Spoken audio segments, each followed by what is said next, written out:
السلام علیکم ورحمۃ اللہ وبرکاتہ۔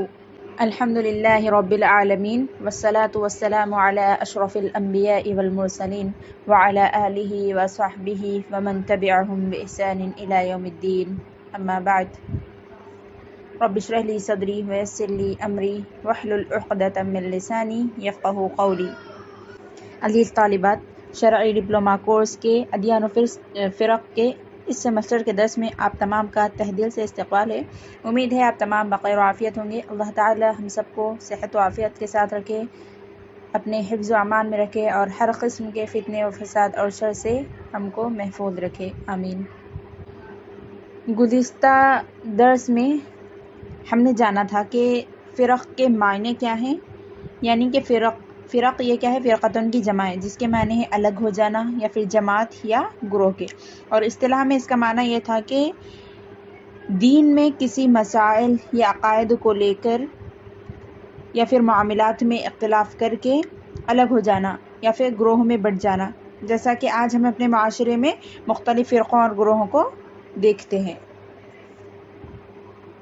اور اسی طرح ہم نے اس کی وجوہات جانی تھی کہ یہ جو فرقے وجود میں آئے ہیں ہمارے درمیان، یا پھر جو اسلام کی نسبت جن کی طرف ہے، وہ فرقے کیوں الگ الگ ہوئے۔ تو اس کی وجوہات ہم نے دیکھی تھی کہ جن میں سے ایک وجہ یہ بھی تھی کہ کچھ لوگ توحید باری تعالیٰ میں، یعنی اللہ تعالیٰ کے اسماء و صفات اور ذات الہی کے بارے میں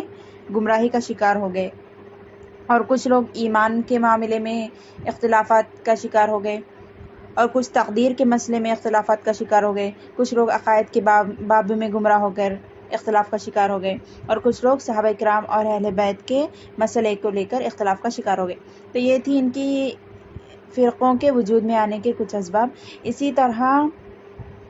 دیکھیے ایک اور اہم وجہ، یعنی یہ فرقوں کے وجود میں آنے کی یہ تھی کہ ان کے اختلاف کی ایک اور اہم وجہ یہ ہے کہ انہوں نے قرآن مجید اور حدیث اور اسی طرح دین کے مسائل کو کیا کیا؟ صحابہ کرام کے فہم سے ہٹ کر اپنے فہم اور فکر کے مطابق سمجھنے لگ گئے، اور نصوص شرعیہ کو اپنے حساب سے تعویل کرنے لگے، اور یہی چیز ان کی گمراہی کا سب سے بڑا سبب بنی۔ جیسا کہ امام ابن قیم رحمہ اللہ فرماتے ہیں کہ اہل کتاب کی گروہ بندی ہو یا اس امت کا 73 فرقوں میں بٹ جانا، اس کا سبب تعویل فاسد، یعنی اس کو اصل معنی سے ہٹ کر کسی اور چیز معنی میں پھیر دینا، چاہے وہ قرآن ہو یا حدیث ہو، تو یہی اس کی سبب ہے۔ اور اسی طرح امام احمد بن حنبل رحمہ اللہ فرماتے ہیں کہ لوگ اکثر تعویل اور قیاس کے راستے سے ہی غلطی میں پڑے ہیں۔ اسی طرح امام ابن ابی العز الحنفی رحمہ اللہ کہتے ہیں کہ خوارج کے خروج، معتزلہ کے اعتزال، روافض کے رفض اور امت کے 73 فرقوں میں بٹ جانے کا سبب سوائے تعویل فاسد کے اور کیا ہے؟ یعنی اس سے یہ سمجھ میں آ رہا کہ ایک اور سبب، یعنی جو ہم نے پہلے بیان کیے تھے وہ تو اسباب ہیں ہی، اور اس میں ایک سب سے بنیادی اور اہم سبب کیا ہے کہ ہم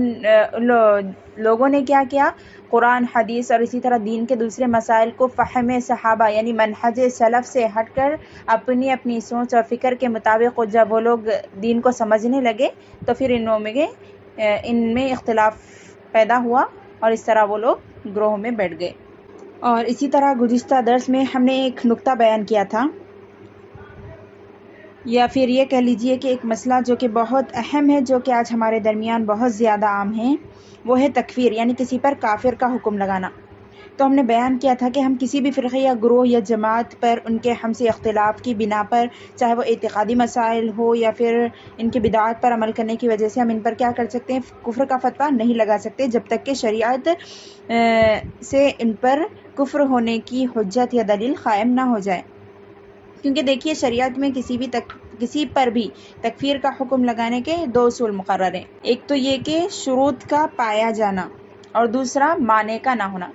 یعنی کتاب و سنت سے اس بات کی دلیل کا پایا جانا کہ جس پر کفر کا حکم لگایا جا رہا ہو اس سے صادر ہونے والا قول یا فعل واقعی کفر کا معجب اور سبب ہے۔ معنی کا نہ ہونا یعنی اس حکم کا معین قائل یا عامل پر منطبق ہونا اور فٹ بیٹھنا، یعنی جس پر آپ حکم لگا رہے ہو کفر کا،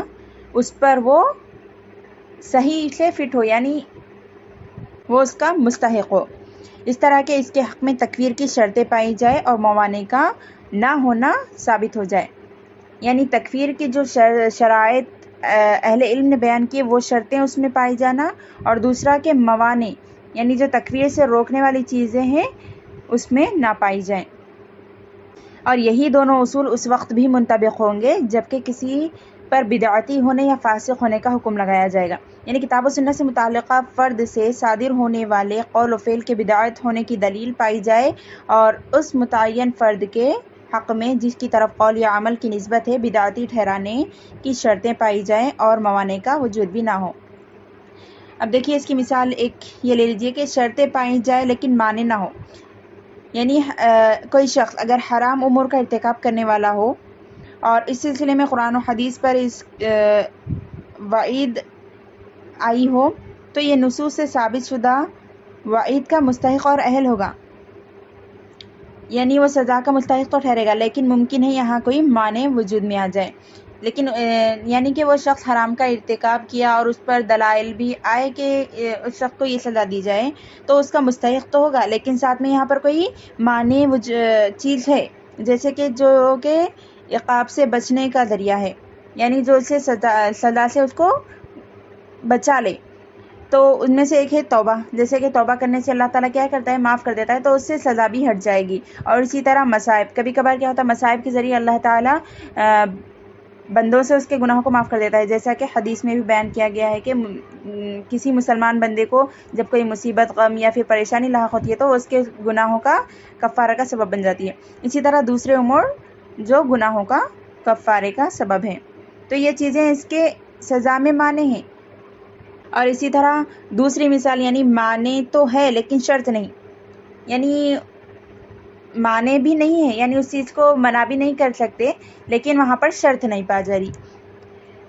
جیسے کہ نماز کے لیے طہارت اور وضو شرط ہے، اب اگر کوئی شخص بغیر طہارت کے نماز ادا کرنا چاہے گا تو اس کی نماز درست نہیں ہو سکتی کیونکہ یہاں پر شرط نہیں ہے، تو یہاں پر دونوں چیزوں کا ہونا ضروری ہے، شرط بھی پائی جائے یعنی جس کی وجہ سے اس پر حکم لگایا جا رہا ہے کہ جن شرائط کے پانے کے ہونے کی وجہ سے اس شخص پر کفر یا پھر بدعتی کا ہم حکم لگا رہے تو وہ شرطیں بھی پائی جائیں اور ساتھ میں مانع یعنی کوئی رکاوٹ والی چیز بھی نہ ہو جو چیز اس کو اس سے ہٹا دے، دور کر دے، تو یہ دونوں چیزوں کا ہونا ضروری ہے، یعنی اس کی شرطیں بھی اس میں پائی جائے اور کوئی چیز مانع نہ ہو۔ دیکھیے یہاں اس لیے اس کو اتنی تفصیل سے بیان کیا جا رہا ہے کیونکہ یہ وہ ان احکامات میں سے جن کے سلسلے میں اس وقت ہم بہت بڑے فتنے میں مبتلا ہیں، اور یہ چیز حد سے آگے بڑھ گئی، ہم میں سے اکثر ایک فرقہ یا پھر ایک گروہ کیا ہے دوسرے گروہ کو کافر قرار دینے لگ گیا ہے، جبکہ منہج سلف پر چلنے والے اہل سنت والجماعت کے افراد کا موقف اہل بدعت اور فاسد عقیدے کے حاملین کی تکفیر کے سلسلے میں الگ ہے۔ اس کا مطلب یہ ہے کہ سارے کے سارے اہل بدعت ایک درجے میں نہیں ہیں، یعنی سارے کے سارے بدعتی نہیں ہیں اور سارے کے سارے کافر نہیں ہیں، ان میں سے بعض وہ ہیں جن کی تکفیر قطعی ہے، یعنی قطعی طور پر ہم کہہ سکتے ہیں کہ وہ کافر ہے، اور اسی طرح بعض وہ ہیں جن پر کفر کا حکم نہیں لگایا جا سکتا، یعنی گمراہ تو ہم کہہ سکتے ہیں لیکن کفر کا فتویٰ ہم ان پر نہیں لگایا جا سکتا، تو یہ چیزیں اہل علم کے پاس ہے، شرائط وغیرہ اہل علم نے بیان کیے کہ کس پر کب کفر کا فتویٰ لگے گا اور کس پر کب بدعتی کا فتویٰ لگے گا، تو یہ چیزیں ہم کو سامنے رکھ کر ہم حکم لگا سکتے، اور یہ ان اصولوں کی بنیاد پر ہی ہم کو فیصلہ کرنا ہے، نہ کہ اپنی عقلوں اور سوچ کے مطابق، اور یہ عام آدمی کا کام نہیں ہے بلکہ اہل علم کا کام ہے، اس لیے اس معاملے میں عام لوگوں کو کیا ہے زیادہ نہیں پڑھنا چاہیے، کیونکہ ہم نے لاسٹ ٹائم گزشتہ درس میں ہم نے بیان کیا تھا کہ نبی صلی اللہ علیہ وسلم نے ایک حدیث میں فرمایا کہ جو کوئی اپنے بھائی کو کافر کہے اور وہ کافر نہ ہو، یعنی اس نے کفر والا کام نہیں کیا تو پھر وہ آپ پر واپس آ جائے گا، یعنی آپ کافر ہو جائیں گے۔ بہرحال یہ چند اہم باتیں تھیں جن کا فرقوں کے بارے میں ہمارے درس اسٹارٹ کرنے سے پہلے بتانا ضروری تھا تاکہ جب ہم آگے بڑھتے جائیں تو یہ چیزیں ہمارے ذہن میں رہیں اور ہم کسی غلطی کا شکار نہ ہوں۔ اب ہم ان بنیادی مسائل کی وضاحت کے بعد اپنے فرقوں کے درس کو شروع کرتے ہیں، اور سب سے پہلے اہل السنہ والجماعہ یا سلفیت اس فرقے کے عقائد و منہج اور کو بیان کریں گے جو کہ صحابہ کرام کا منہج اور اس کے بعد آنے والے تمام سلف صالحین کا منہج اور اصول ہیں، اور اس سے جو اختلاف کیے وہ گمراہی کا شکار ہو گئے۔ تو سب سے پہلے ہم کیا کریں گے، حق کو جانیں گے، تاکہ، اور یہ اصول بھی ہے کہ اگر آپ باطل کو رد کرنا چاہ رہے تو سب سے پہلے آپ کو جو حق ہے اور جو صحیح چیز ہے اس کو آپ کو پختگی سے جاننا ضروری۔ تو ہم اس فرقے کے بارے میں زیادہ تفصیل سے جانیں گے انشاءاللہ، اس کے بعد پھر دوسرے جو فرقوں کا ہم بیان کریں گے، بس ان کی کیا گمراہیاں ہیں، کیا عقائد ہیں اور وجہ تسمیہ کیا ہے ان کے فرقوں کی، انشاءاللہ وہ سب جانیں گے۔ تو آئیے سب سے پہلے ہم جانتے ہیں اہل سنہ والجماعہ یا سلفیت۔ اہل کے معنی ہے کسی چیز کا اہل وہ ہے جو لوگوں میں سب سے زیادہ اس کے ساتھ خصوصیت و تعلق رکھتا ہو، یعنی سب سے زیادہ وہ اس کا حقدار ہو، جیسے کہ اہل البیت کا مطلب ہوتا ہے کہ گھر میں رہنے والے یا گھر والے۔ اسی طرح اہل الاسلام یعنی اسلام کو بطور دین اختیار کرنے والے۔ اسی طرح اہل سنت کے معنی ہوں گے وہ لوگ جو سنت کو سب سے زیادہ ماننے والے، سب سے زیادہ اسے اپنانے اور اختیار کرنے والے، اور قولی اور عملی اور اعتقادی طور پر سب سے زیادہ اس کی پیروی کرنے والے۔ عزیز طالبات، چونکہ اہل سنت کے لقب کا اطلاق صحابہ کرام رضی اللہ عنہم اجمعین اور ان لوگوں پر ہوتا ہے جو انہی کی ہدایت اور راستے کی پیروی کرنے والے اور تمام بدعات سے اجتناب کرتے ہوئے صحیح راستے کی پیروی کرنے والے ہیں۔ تو اس لیے ہر گروہ نے کیا کوشش کی کہ وہ اس لقب کو اپنے لیے خاص کر لے، لیکن اعتبار حقائق کا ہوتا ہے، نہ کہ محض دعووں کا، یعنی حقائق کو دیکھا جائے گا نہ کہ دعوے کو دیکھا جائے گا کہ کون کیا دعویٰ کر رہا ہے۔ تو دیکھیے اہل سنت کا لقب اختیار کرنے کی وجہ، جب اسلام میں بدعتوں کا ظہور ہوا اور متعدد گمراہ فرقے وجود میں آ گئے اور ہر فرقہ اپنی بدعت اور خواہش کی دعوت بھی دینے لگا، ساتھ ہی وہ سب کے سب اپنی نسبت اسلام ہی کی طرف کرنے لگے، تو اہل حق کے لیے یہ ضروری ہو گیا کہ وہ اپنا تعارف ایسے ناموں سے کروائیں جو انہیں عقیدے کے باب میں انحراف و بدعات کے شکار ہو جانے والے لوگوں سے الگ اور ممتاز کر دیں۔ چنانچہ اسی ضرورت کے تحت ایسے نام سامنے آئے جو اسلام ہی سے مستفاد تھے۔ انہی ناموں میں سے ایک اہل سنت والجماعت، فرقہ ناجیہ، طائفہ منصورہ، اہل حدیث و اہل الاثر اور السلفیون وغیرہ ہیں۔ تو ان ناموں پر غور کرنے والے پر یہ بات واضح ہو جائے گی کہ یہ تمام نام اسلام پر دلالت کرتے ہیں، یعنی یہ کوئی نئے نام نہیں ہے بلکہ اسلام ہی سے ان کی نسبت ہے، اور ان میں سے بعض کا ثبوت تو صریح اور واضح نص یعنی آیت یا پھر حدیث سے ہے، اور بعض نام اس لیے وجود میں آئے تاکہ معلوم ہو کہ اہل سنت اسلام کی واقعی فکری اور عملی نمائندگی کر رہے ہیں، اور یہ نام اہل بدعت کے ناموں اور ان کے القاب سے مختلف اور برعکس ہے۔ اہل سنت کا نام تو معنی تو ہم نے ابھی جان لیے، یعنی جو سنت پر عمل کرتے ہیں، اور اسی طرح اہل الاثر یا پھر الاثریہ جن کو کہا جاتا ہے، اس کے معنی ہے کہ یعنی اس سے مراد وہ اہل سنت اور اہل حدیث مراد لیتے ہیں، یعنی یہ اہل سنت اور اہل حدیث ہی مراد ہے، اہل الاثر سے مراد بھی۔ اور اہل اثر کا معنی یہ ہے کہ وہ لوگ جو اپنا عقیدہ کتاب اللہ، سنت رسول اللہ اور سلف صالح صحابہ و تابعین سے صحیح طور پر منقول اقوال سے لیتے ہیں۔ اور اسی طرح الفرقۃ الناجیہ جو ہم نے کہا تھا، یعنی جہنم سے نجات پانے والی جماعت، اور یہ اس کا ذکر خود حدیث میں آیا ہے کہ نبی صلی اللہ علیہ وسلم نے جب یہ بیان کیا کہ میری امت 73 فرقوں میں بٹ جائے گی اور ان میں کے تمام جہنم میں ہوں گے سوائے ایک کے، جیسا کہ حدیث میں کلھا فی النار الا واحدہ، تو اسی سے فرقہ ناجیہ نکلا ہے۔ طائفہ منصورہ جو ہم نے کہا تھا، یہ نام سیدنا مغیرہ بن شعبہ رضی اللہ عنہ کے نبی صلی اللہ علیہ وسلم کی حدیث سے لیا گیا۔ آپ صلی اللہ علیہ وسلم نے فرمایا، لا تزال طائفۃ من امتی ظاہرین حتی یاتیہم امر اللہ وہم ظاہرون، یعنی میری امت کا ایک گروہ برابر غالب رہے گا یہاں تک کہ اللہ تعالیٰ کا حکم آ جائے گا، اور اس حال میں کہ وہ غالب ہی ہوں گے۔ اور یہ حدیث صحیح بخاری اور مسلم میں موجود ہے، تو اس سے یہ طائفہ منصورہ نکالا گیا ہے نام۔ اور اسی طرح السلفیہ یا السلفیون، یہ نام سلف کی طرف نسبت کی بنا پر ہے، اور یہی ہم نے جو کہا کہ اہل سنت والجماعہ یا سلفیت، تو یہی ہے انشاءاللہ۔ اہل سنت والجماعت کا نام ہم نے بیان کر دیا ہے، یعنی اس سے معنی کیا ہے اور اس سے مراد کون لوگ ہیں، لیکن آج کل کیا ہے، بہت سے ایسے لوگ ہیں جو اپنے آپ کو اہل سنت والجماعت سے ملقب کرتے ہیں، لیکن پھر ان کا مذہب عقیدہ اس بنیاد پر نہیں ہے جو کہ پہلے اہل سنت والجماعت کا تھا، تو انہوں نے اپنا نام تبدیل کر لیا اور یہ سلفیت کے نام سے ابھی جانے جانا لگا ہے۔ تو اب ہم یہی اہل سنہ والجماع یعنی اصلی جو اہل سنہ والجماع تھے وہ اور سلفیت، تو ان کا بیان کریں گے۔ تو آئیے ابھی جان لیتے ہیں کہ سلف کا معنی، سلفیت یا پھر سلف کا معنی کیا ہے۔ سلفی یہ کیا ہے؟ سلف کی بنا پر، سلف کی طرف نسبت کی بنا پر ہے، اور سلف کا لغوی معنی ہے، یہ کیا ہے؟ لغت میں سالف کی جمع ہے۔ سالف کے معنی متقدم یعنی اگلے کے ہیں، سلف کے معنی ہوں گے متقدمین یعنی اگلوں کی جماعت، جیسا کہ اسی سے اللہ تعالیٰ کا فرمان ہے فَجَعَلْنَاهُمْ سَلَفًا وَمَثَلًا لِلْآخِرِينَ، بس ہم نے ان کو سلف یعنی گزرا ہوا کر دیا اور پچھلوں کے لیے مثال بنا دی۔ سورۃ زخرف آیت نمبر 56۔ اسی طرح امام بغوی رحمہ اللہ اپنی تفسیر میں لکھتے ہیں، سلف کہتے ہیں ان آبا و اجداد کو جو گزر چکے ہیں۔ آیت کا مطلب ہے کہ ہم نے ان کو متقدم پیشرو بنایا تاکہ پیچھے آنے والے ان سے نصیحت حاصل کر سکے۔ اصطلاحی معنی، اس سلسلے میں علماء کے متعدد اقوال ہیں، یعنی علماء نے اس سلسلے میں مختلف رائے پیش کیے۔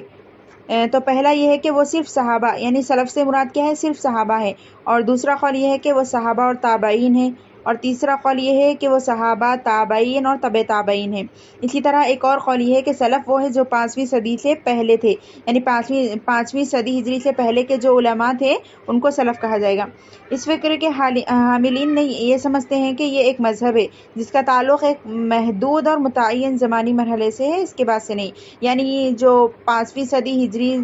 ہے وہاں اس سے پہلے کے علماء کا سلف کہا جائے گا، اس کے بعد کے علماء کو نہیں، یعنی یہ ان کی ایک فکر تھی بس۔ لیکن اس طرح زمانے کی حد بندی سلف کے مفہوم کی تحدید و تعین کے لیے کافی نہیں ہے، بلکہ اس کے ساتھ ساتھ رائے کا کتاب و سنت کے موافق ہونا بھی ضروری ہے۔ جس کی رائے کتاب و سنت کے خلاف ہو وہ سلفی نہیں، گو کہ اگر وہ صحابہ کرام ہو، صحابہ کرام تابعین کے درمیان ہی زندگی نہ گزارے، جیسا کہ خوارج، انشاءاللہ ہم اس فرقے کے بارے میں پڑھیں گے۔ یہ کیا ہے؟ صحابہ کرام کے زمانے میں بھی آ گیا تھا، لیکن ان کی سوچ اور فکر صحابہ کرام کے متعلق اور صحیح کتاب و سنت کے موافق نہیں تھی، تو یہ پہلا گروہ وجود میں آیا اس وقت۔ بہرحال علامہ سفارینی رحمہ اللہ کا فرماتے ہیں کہ مذہب سلف سے مراد وہ طریقہ اور مذہب ہے جس پر صحابہ